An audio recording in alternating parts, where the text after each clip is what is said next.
welcome back to FABWatch. It's like Baywatch, but instead of watching the Bay, we watch FAB. No. I'm joined by John. No. Yes. Yes, I am. Yes, I'm here. And yes, but it there's is. no Baywatch. No, there's no Baywatch. It's FABWatch. We don't watch the Bay. We watch FAB. That's right. We do. Very different. So it's been Collectors Week, so we got some new information.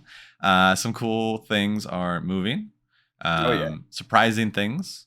A lot of crew things. Yeah. What? I said a little bit surprising. Yeah. Well, I mean, sure. But yeah, so we wanted to just point out a couple things that we were looking through our usual cards, our usual market, and noticed a couple things we wanted to point out. Starting with Shiana, Diamond Gemini, Crucible War Legendary, was cheap for a really, really long time. It's really hard to pull Rainbow Foil Legendaries in Crew Unlimited. Yeah. I think I opened 2 cases and some random boxes, and I didn't open any myself. Yeah, no, she's super rare. So I did break down, and I ordered this about 2 months ago, exactly 2 months ago, for $60. Yep. Now we're at $170. Yeah, that's pretty good. It was part of my I spent like $300 to get like almost everything except for Shard, Footsteps, and a couple things to complete my playset, and this was part of it. I'm glad I did. Yeah. Because I don't know if I'd pay $170 for Shiana because I don't play her. But yeah, it's one of those things where like every set there's new specializations. Yeah. Over the long run, she'll get more powerful. I don't know if she's really ever going to be that big of a play thing. Maybe in multiplayer or something like that. But we'll see. Cool. I mean, some people are convinced it's going to happen someday, and yeah, it's possible. But I don't know the way the rules work. I don't think it's that good. It's kind of self-limiting. That's fair. But she is a rare card, a very absolutely. collectible rare card. And being able to say just having all the heroes is kind of a cool thing. Well, yeah, that's true. Having a binder of the heroes, that would be cool. Yeah, I dig that. But we have not had it. Don't freak out because I think it's definitely going to come down. I think now is not the time to buy it. Do not FOMO into this because it hasn't sold there. It's sold at 150, but most recent one was 98. So they are coming back on. But yeah, it's all around 100 for the longest time. 70, even just at the end of March. 70. 16 days ago, it was $70. Yeah. So it jumped by 100 kind of artificially. Yeah, just a little bit. Now it is with the new information of the print run of Crucible Unlimited. But at the same time, that's a big jump. And I can see a lot of people letting theirs go for this and pushing that down. Mm-hmm. Yeah, agreed. But moving on to some more Crucible funness. This one hurts a lot. Arcanite Shard. It hurts you personally in your frozen purple heart. Your heart. My frozen purple heart because this is one of the like 2 or 3 cards that I need to finish my collection. Tommy's like, and I hate it. And it's awful. Anyone have one they want to trade? Let me know down in the comments. But yeah, I mean, at $675, I could probably be convinced to get rid of mine. No, yeah, right, exactly. I bet. I'm not there yet. Just because the whole point of me wanting to have a complete playset is that I can just pick up and build any deck that I want whenever I feel like it. And the pull of Viscera is not very strong on me right now, so the chance of me needing this card to play is very low. So I'm also not.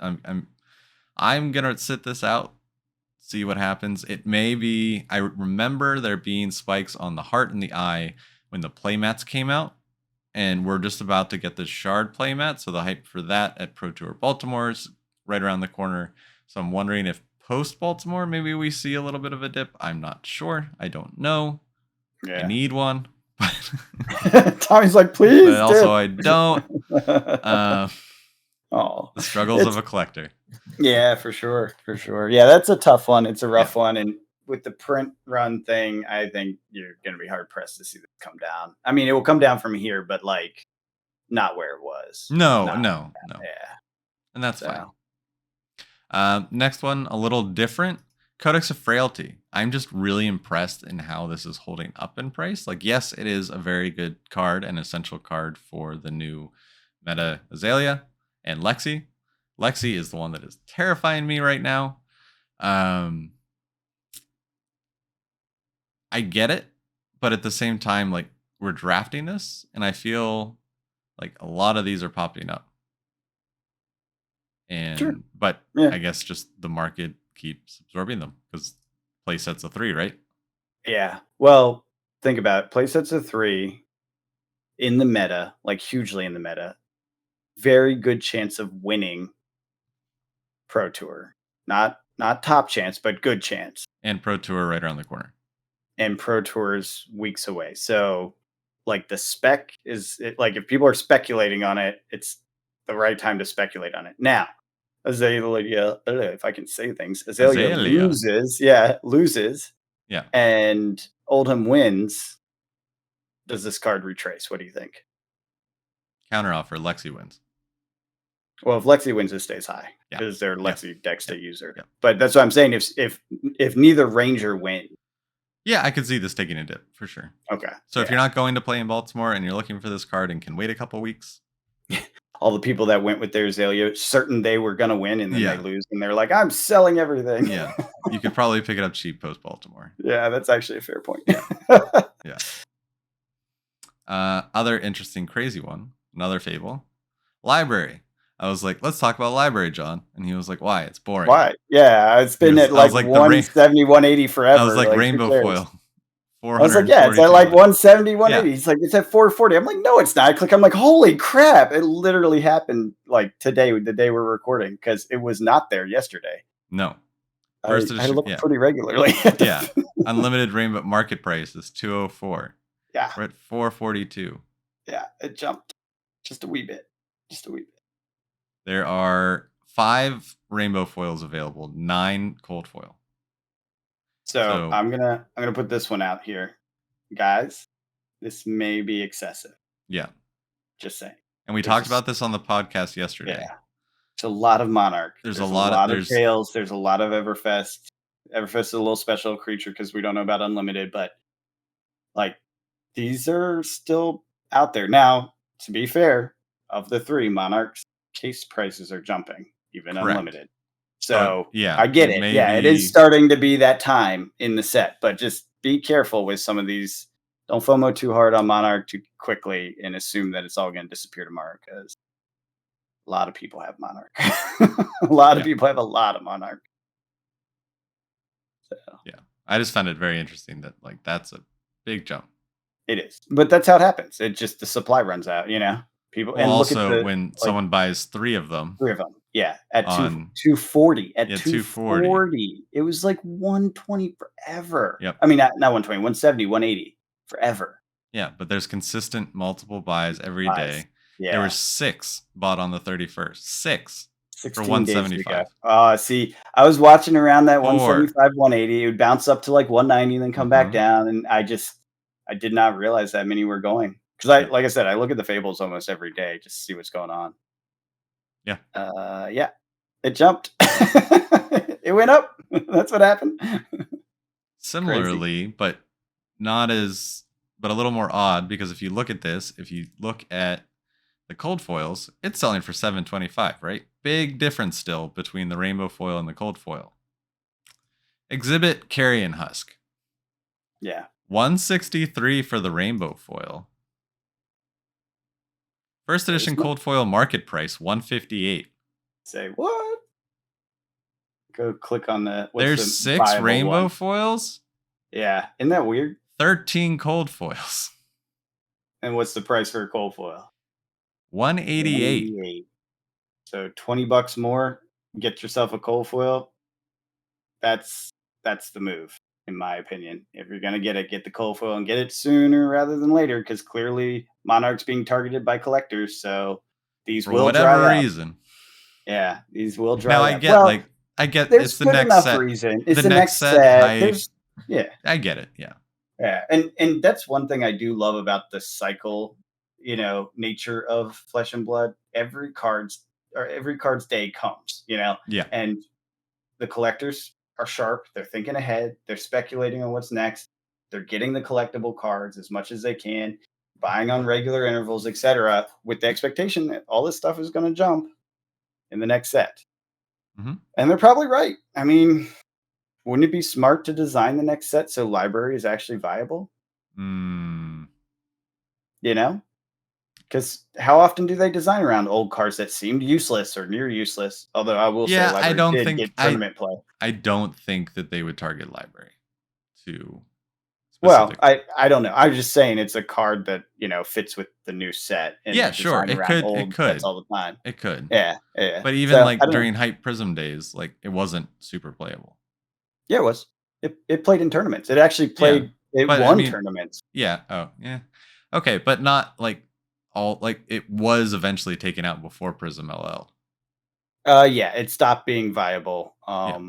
Don't recall why. Maybe just what the meta was at the time. I I don't really remember dislike honestly. Prism, so I just You don't know. needed to know what I needed to know to play against it and ignored the rest. That's terrible. I do like the idea of Corsham someday being a major thing. I really like the idea of Library and Corsham being pivotable, really good cards, pivotal Yeah, I was in wondering. It PvE. could be either word. That's why I was Yeah, like, not sure in which one to use. PvE. I want Yeah. them to be really good in PvE because that's fine. It doesn't matter. It's just you and your friends at your kitchen table playing a card game. Plus, that's a fun flex if you have a Exactly. You get to multiplayer and you fun drop a flex with your library and friends. everyone's like, "Yes, the Yeah, library!" it's Yeah, here. Yeah, yeah. exactly. Or the tree or whatever. Everyone gets free action points or whatever the Yeah, heck it is. right. Exactly. Yeah, I think that's cool. But when you have situations with like the heart or the eye and decks are not the eye, like when decks get that 1, 2, 3% chance better just for having that card in it yeah, on a competitive level can be dangerous. yeah, I get it and I want them to be playable, but not like anything more than that 1 to 3% edge, if that makes sense. yeah. Now, do you know? Is there a policy? And drop in the comments if you guys know. Is there a policy on reprinting fables? Because I know they haven't reprinted a fable, although one fable was a reprint, Command and Conquer. Is there a rule about reprinting them other than they won't be in cold foil again? I'm Yeah, guessing no, not. They they're had not it in History Pack. they won't reprint them. They had them in History Pack, so they did reprint them. In the Black Label history packs for the rest of Was the it world. only? Yeah. That's what I was wondering about, like, So that the other languages could have them in their languages. so there is a policy about fables will never be Correct. reprinted? Yep. Well, good for collectors. Sad if it's game play. Yeah, exactly. And that's why I'm saying I don't want anything more than that 1 to 3% edge.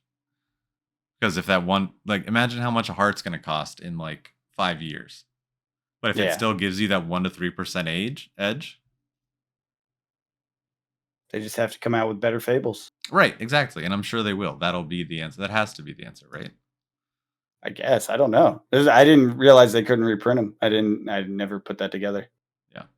I thought it was just the cold foils, like everything else. No. It's interesting though. We Yeah. are seeing it. I'm It's trying to hitting find it Monarch. exactly, but The wave is coming.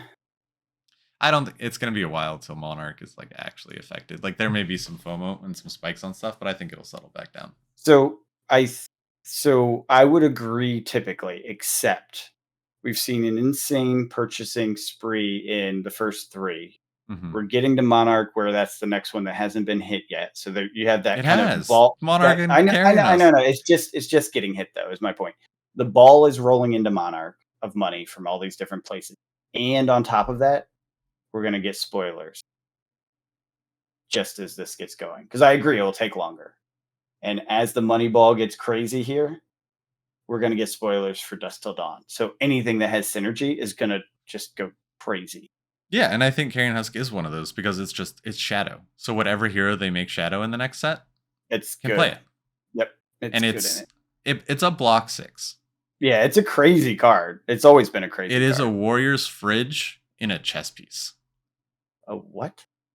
The Warrior's Fridge. Like you have the 2-block chest, Courage. You have the 2-block arms, Brave Forge. You have the 2-block or 3-block helm, depending on if you're playing Skullcap or Providence.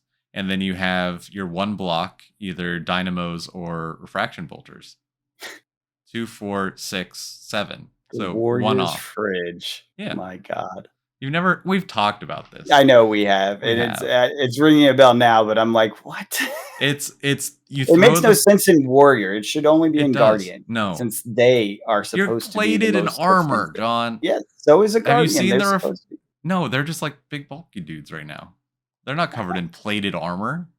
The guy in Mangle is. I don't know what you're talking about. Dorinthia is in straight up plate armor. Yeah, Courage yeah, of fair. Bladehold is a metal chest. Braveforge bracers are metal. All Refraction right, all bolters. right, all right, all right. You just get to you take a turn where your opponent just throws something really big. You throw all of your equipment, then you come at them with a full hand, taking no damage. And you get to choose what turn you do it. Yeah, it's your free pivot. Mm-hmm. It's your easy mode pivot. Yeah. That's why Warrior's the best class. Except all right, anything else? now, imagine if we have a Shadow Warrior. I do like that idea, I'll be honest. I'm here for it. I might actually play Shadow then. I do like that. Cool. Well, anything else before we wrap up this Fab Watch? No, Watch but any more Fab? the wave is coming, and it's here in some cases, so be aware. But don't get too crazy. There's a lot of boxes we now know for sure. Yeah. There aren't too many waves in the Bay this week. So Waves in the Bay. All right. All right. Until Enough next with week, your Baywatch. we will catch you guys later. Have a good one.